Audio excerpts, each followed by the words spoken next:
আমার শ্বশুরবাড়ির সবাই আমাকে পছন্দ করত শুধু একজন ছাড়া, আর সে হলো আমার শাশুড়ি আম্মা।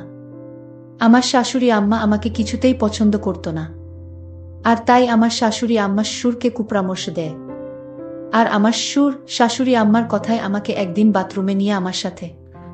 বাকিটা গল্পতেই বলছি। আমার শ্বশুরবাড়িতে প্রাইভেসির বিরাট সমস্যা। উপরতলার কথা নিচতলা থেকে শোনা যায়। রিফাত যখন আমাকে বিয়ে করে এ বাড়িতে নিয়ে এলো, সবার মাথায় যেন আকাশ ভেঙে পড়ল। আমার শাশুড়ি রিফাতকে উপরে নিয়ে যা বললেন তার মর্ম হল, রিফাতর জন্য খুব বড়লোকের হার্ভার্ড ইউনিভার্সিটিতে পড়া মেয়ের বিয়ে কথা চলছিল। এর মাঝে রিফাত কেন একটা গরিব গুরবা মরহুম সাংবাদিকের মেয়েকে বিয়ে করে এনেছে? এই মেয়েকে নিয়ে কি আত্মীয় স্বজনদের সামনে মুখ দেখানো যাবে? রোটারি ক্লাবের মিটিংয়ে যাওয়া যাবে? রিফাত বোধহয় বাড়ি ছেড়ে দেয়ার হুমকি দিল, ওতে আপাতত কাজ হলো। শাশুড়ি আম্মা তিতা ঔষধের মতো আমাকে কোনো রকমে গিললেন। আসলে শাশুড়ি আম্মার রাগ করাটাই স্বাভাবিক। গুলশানে ওনাদের এত বড় দোতলা বাড়ি, সামনে পেছনে বিরাট লন। শ্বশুর সাহেব আর্মি থেকে আর্লি রিটায়ারমেন্ট নিয়ে এরশাদের আমলে বিরাট ব্যবসা আরম্ভ করেছিলেন। সমাজের রাঘব বোয়ালদের সঙ্গে ওনার যাতায়াত। ছেলে রিফাত 6 ফুট লম্বা, সুদর্শন, বিশ্ববিদ্যালয়ের উচ্চতম কর্মকর্তা। পড়ালেখায় ভালো বলে বিসিএস দিয়ে ইনকাম ট্যাক্সে ঢুকেছে। সেই ছেলে কিনা এমন একটা মেয়েকে ঘরে এনেছে যার বাবা তো নেই, আদাবরে কোনোরকম বাড়ি ভাড়া করে থাকে। আমার শ্বশুর সাহেব মনে হলেন না এ নিয়ে বিশেষ ভাবিত। তিনি প্রথম দিন থেকেই একটা নিরপেক্ষ অবস্থান নিলেন। আমাকেও দুঃখ দিতে চাচ্ছেন না, আবার শাশুড়ি আম্মাকেও খেপাতে চাচ্ছেন না। হয়তো কখনো ডাইনিং রুমে আমার সঙ্গে একটু হেসে কথা বলছেন। শাশুড়ি আম্মা ঢোকার সঙ্গে সঙ্গে আড়ষ্ট হয়ে খাবারে মন দিলেন। রিফাত সকালে অফিস চলে যায়, বাবা চলে যান ব্যবসার কাজে। সংসারের নৌকায় অস্বস্তির ঝড়ে দুলতে থাকি আমি আর শাশুড়ি আম্মা। প্রথম 1 মাস শাশুড়ি আম্মা আমার সঙ্গে একটুও কথা বলেননি। এমনভাবে দৃষ্টি হানতেন মনে হতো আমি কোনো ডাকিনী যোগিনী, টাকার লোভে ওনার ছেলের মাথা খেয়েছি। এর মাঝে আল্লাহর বিচার, শাশুড়ি আম্মা হঠাৎ মাথা ঘুরে বাথরুমে পড়ে গেলেন। আমি গিয়ে তাড়াতাড়ি ওনাকে মেঝে থেকে টেনে ওঠালাম, কাঁধে ভর দিয়ে ওনাকে বিছানায় নিয়ে শোয়ালাম। আমি একটা গামছায় বরফ ভরে ওখানে চেপে ধরলাম। শাশুড়ি আম্মা খানদানি পরিবারের অভিজাত মহিলা। আমি স্পর্শ করামাত্রই কেমন শক্ত আর আড়ষ্ট হয়ে গেলেন। মনে হলো আমি চলে গেলেই বাঁচেন। আমি বরফ হাতে নিয়ে বললাম, আপনার অনেক কষ্ট হচ্ছে, আমি আপনারে যত্ন করি। আম্মা, খুব ব্যথা লাগছে বুঝি? শাশুড়ি আম্মা শুকনো গলায় বললেন, সুরাইয়াকে ডাকা হোক। সুরাইয়া আমাদের কাজের মেয়ে, আজ আসেনি। আমি বললাম, সুরাইয়া তো আজ আসেনি আম্মা, দারোয়ান ভাই আছে। 1 গ্লাস পানি আনা হোক। আম্মা, এভাবে প্যাসিভ ভয়েজে না বলে অ্যাক্টিভ ভয়েজে কথা বললে ভালো লাগতো। শাশুড়ি আম্মা কটমট করে তাকিয়ে বললেন, পানি আনছো না কেন? আমি পানি এনে বললাম, আমার একটা নাম আছে, টুম্পা। আপনার ছেলে বলে টুম্পুমনি। আপনার তো কোনো মেয়ে নেই, টুম্পা বলে ডাকবেন, দেখবেন মনটা ফুরফুরা লাগবে। মা কোনো জবাব দিলেন না, ধক ধক করে পানি খেয়ে পাশ ফিরে শুয়ে পড়লেন। শাশুড়ি আম্মা প্রথম আমার রান্না খেতেন না। বাথরুমে পড়ার পর থেকে খাওয়া আরম্ভ করেছেন। আমি রুই মাছের মাথা, ইলিশ মাছের পেটির টুকরো শাশুড়ি আম্মার দিকে এগিয়ে দিই। শাশুড়ি আম্মা প্রশংসা অপ্রশংসা কিছুই করেন না। আমার শ্বশুর সাহেব কম বেশি শাশুড়ি আম্মাকে অনুসরণ করেন, সংসারে খামোখা ঝামেলা পাকাতে চান না। সেদিন চিংড়ির দোপেঁয়াজা রাঁধছি, শাশুড়ি আম্মা কি কাজে কিচেনে এসেছেন। আমি চামচে একটু দোপেঁয়াজা এগিয়ে দিয়ে বললাম, মা টেস্ট করে দেবেন কেমন হয়েছে। মা কটমট করে আমার দিকে তাকিয়ে চামচ থেকে দোপেঁয়াজা চাখলেন। তারপর বললেন, বাড়িতে নারকেলের পাউডার আছে, ওটা দিয়ে মালাইকারি রেঁধো, মজা হবে। যাওয়ার সময় একবার ঘুরে বললেন, এটাও খারাপ না, তোমার বাবা পছন্দ করবেন। আমার নিজের মা খুব সংকোচে মাঝে মাঝে ফোন করেন। আমি যে এভাবে হুট করে বিয়ে করব সেটা মাও জানতেন না। অথচ আমি এ বাড়িতে আসার 3য় দিন আমার শাশুড়ি আম্মা মাকে একচোট কথা শুনিয়ে দিয়েছেন। মা ফোন করলেই জানতে চান আমি কেমন আছি। আমি জানাই খুব ভালো আছি। মা কি বুঝেন কে জানে, মন খারাপ করে ফোন রাখেন। এভাবে মাসের পর মাস কেটে যাচ্ছিল। শাশুড়ির মনের তাপমাত্রা কিছুতেই 0 ডিগ্রি সেলসিয়াসে উপরে ওঠানো যাচ্ছিল না। সম্পর্কের বরফ গলতে সময় লাগছিল।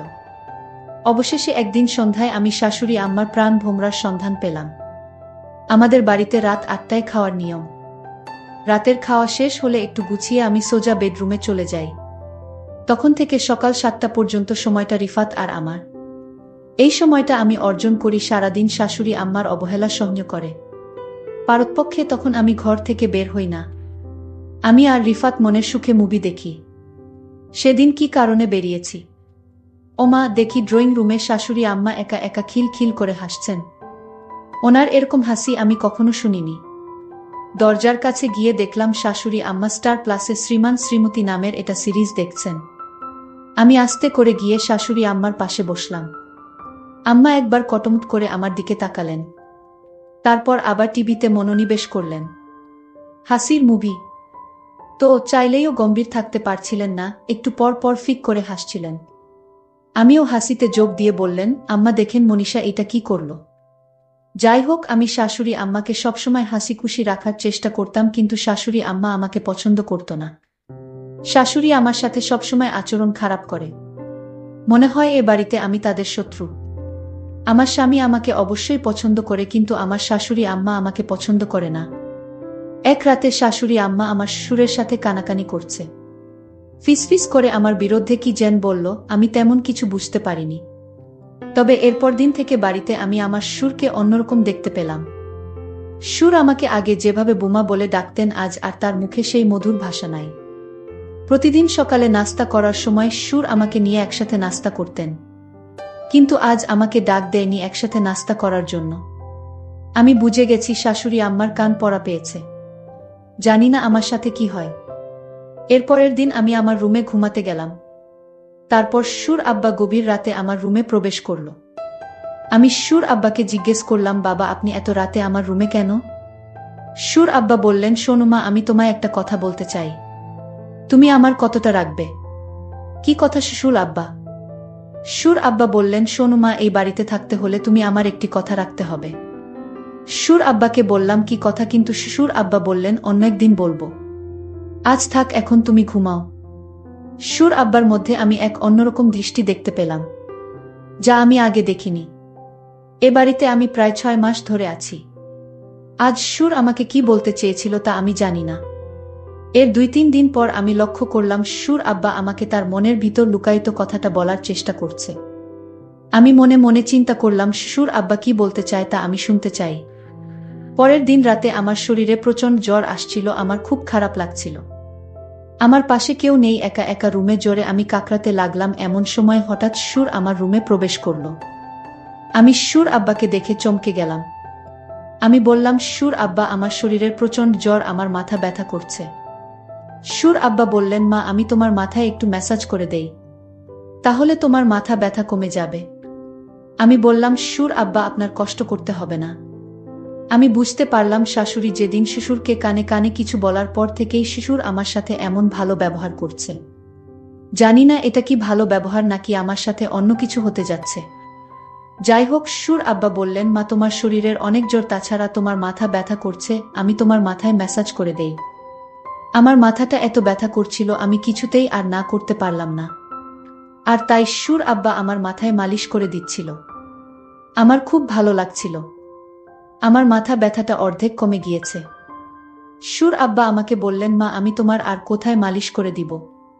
আমি বললাম, বাবা, আমার মাথা ব্যথা কমে গিয়েছে, আমার আর মালিশ করা লাগবে না। আপনি এখন রুমে গিয়ে ঘুমান। শ্বশুর আব্বা বললেন, ঠিক আছে বৌমা, তাহলে তুমি ঘুমিয়ে পড়ো, আমি সকালে আবার আসব। শ্বশুর আব্বা যখন রুম থেকে বের হতে লাগলেন, আমি শ্বশুর আব্বাকে ডাক দিলাম, বাবা শুনে যান। শ্বশুর আব্বা বললেন, কিছু বলবে বৌমা? আমি বললাম, হুম বাবা, আপনি আমাকে কি কথা বলতে চেয়েছিলেন? বলবেন বলবেন করে আর বলা হলো না। শ্বশুর আব্বা বললেন, মা, আমি তোমাকে যে কথাটি বলতে চাচ্ছি সেই কথাটা বললে তোমার মনটা খারাপ হয়ে যেতে পারে। বাবা আপনি বলেন, আমার মন খারাপ করব না। আপনি আমার বাবার মতো, আপনি যা বলবেন আমি তা মেনে নিব। শ্বশুর আব্বা বললেন, তার আগে তোমাকে আমার সাথে বাথরুমে যেতে হবে। আমি বললাম, বাবা বাথরুমে কেন? দরকার আছে, তুমি চলো, গেলেই বুঝতে পারবে। আমি অবাক হয়ে গেলাম তার কথা শুনে। আমি বললাম, ঠিক আছে বাবা, চলেন বাবা। তারপর বাথরুমে গিয়ে যা দেখলাম তা দেখে আমার মনে হলো আমার চোখ কপালে উঠে গেল। 4টা ক্যামেরা লাগানো। আমি বললাম, বাবা এখানে ক্যামেরা লাগনো কেন? বাবা বললেন, তোমার শাশুড়ি আম্মা এই ক্যামেরা লাগিয়েছে। আমি জিজ্ঞেস করলাম, কেন এখানে ক্যামেরা লাগানো হয়েছে? সুর আব্বা বললেন, তোমাকে ব্ল্যাকমেইল করার জন্য এখানে ক্যামেরা লাগানো হয়েছে। তোমার স্নানের অনেক ভিডিও তোমার শাশুড়ি আম্মার কাছে আছে। আমি বললাম, সুর আব্বা, আমি যেদিন প্রথম বাথরুমে স্নান করতে এলাম সেদিন আমি এই ক্যামেরা লক্ষ্য করছিলাম, আর তারপর থেকে আমি এই বাথরুমে স্নান করি নাই। আমি এই বাড়িতে যেদিন পা রাখলাম সেদিনই বুঝতে পারলাম আমার শাশুড়ি আম্মা আমাকে এ বাড়ি থেকে তাড়ানোর জন্য আমার সাথে এমন কিছু একটা করবে। কিন্তু আমি তো আর বোকা না, আমিও সতর্ক হয়ে গেলাম। সুর আব্বা আমাকে বলল, তাহলে আমি যে ভিডিও দেখলাম সেটা কার ভিডিও? আমি বললাম, বাবা, আপনি ভালো করে লক্ষ্য করে দেখেন, সেটা আমি না, আপনার নিজের মেয়ের ভিডিও। বুমার কথা শুনে চমকে গেলাম। আমার মেয়ের ভিডিও আর আমি চিনি না। সুর আব্বা আমার কথা শুনে দৌড়ে শাশুড়ির রুমে গেল আর বলল, ভিডিও প্লে করো, এটা তো বুমার ভিডিও না, এটা আমাদের নিজেদের মেয়ের ভিডিও। তুমি যার ভিডিও ইন্টারনেটে ছেড়ে এ বাড়ি থেকে বের করতে চাইছো সেটা তো বুমা না, সেটা আমাদের নিজেদের মেয়ের ভিডিও। সুর আব্বার কথা শুনে চমকে গেল শাশুড়ি। আমি তখন আমার শাশুড়ি আম্মাকে বললাম, দেখুন, আপনারা আমাকে যতটা বোকা ভাবছেন আমি ততটা বোকা না। আপনারা আমার মানসম্মান নষ্ট করতে চেয়েছিলেন, কিন্তু আল্লাহর কি খেলা, এখন আপনার মেয়ের মানসম্মান নষ্ট হতে চলেছে। শাশুড়ি বলল, তুমি তো অনেক চালাক মেয়ে, আমি ভেবেছিলাম তুমি বোকা, আজ দেখলাম তুমি তো অনেক পাকা একটা মেয়ে। এমন সময় আমার স্বামী আমার ঘরে এসে হাজির, আমাদের কথাগুলো শুনছিল। আমাদের কথাগুলো আমার স্বামী শুনে মাকে বললেন, মা, আপনি আপনার বুমাকে এমনটা করতে চেয়েছিলেন। আপনার বুমাকে পছন্দ না হলে আমাকে বলতেন, আমি এ বাড়ি থেকে আমার স্ত্রীকে নিয়ে চলে যেতাম। তখন হুট করে শ্বশুর বলে উঠল, তোমার মা চেয়েছিল এ বাড়ি থেকে কিভাবে বুমাকে তাড়ানো যায়। তোমার মা আমাকে কানপড়া দিয়ে বলেছিল, এমন কিছু তোমার স্ত্রীকে খাওয়াই যেন সে তিলে তিলে মারা যায়। আমার পক্ষে এটা করা সম্ভব হলো না, কারণ আমারও তো একটা মেয়ে আছে। আমি বুমার প্রতি এমন অত্যাচার করতে পারলাম না। বুমা যেদিন জ্বরে তরতর করছিল, মাথা ব্যথায় কাকড়াচ্ছিল, সেই দিন তার মুখখানা দেখে আমি তার মায়ায় পড়ে যাই। আর সেই দিন থেকে সিদ্ধান্ত নেই, এই বাড়ি থেকে আমি বুমাকে কিছুতেই যেতে দিব না। সুর আব্বা বললেন, পরের মেয়ের ক্ষতি করতে গিয়ে এখন নিজের মেয়ের ক্ষতি হচ্ছে। সুর আমার স্বামীকে বললেন, বাবা, তোকে আমি গুলশানে আরও একটা বাড়ি কিনে দিচ্ছি, তুই সেখানে বুমাকে নিয়ে চলে যা, নতুন করে সংসার শুরু কর। শাশুড়ি আম্মা তখন হাউমাউ করে কান্না করে বলল, আমার ভুল হয়ে গেছে বুমা, তুমি আমায় ক্ষমা করে দাও। আমি বললাম, মায়েরা কখনো ক্ষমা চাইতে নেই। মা, আমাদের সাথে আপনিও থাকবেন, এটাই আমি চাই। প্রিয় বন্ধুরা, তোমাদের কাছে গল্পটি কেমন লাগলো তা কমেন্ট করে জানাতে ভুলবে না। আর এরকম নতুন নতুন ভিডিও পেতে আমাদের চ্যানেলটিকে সাবস্ক্রাইব করে পাশে থাকবেন। ধন্যবাদ।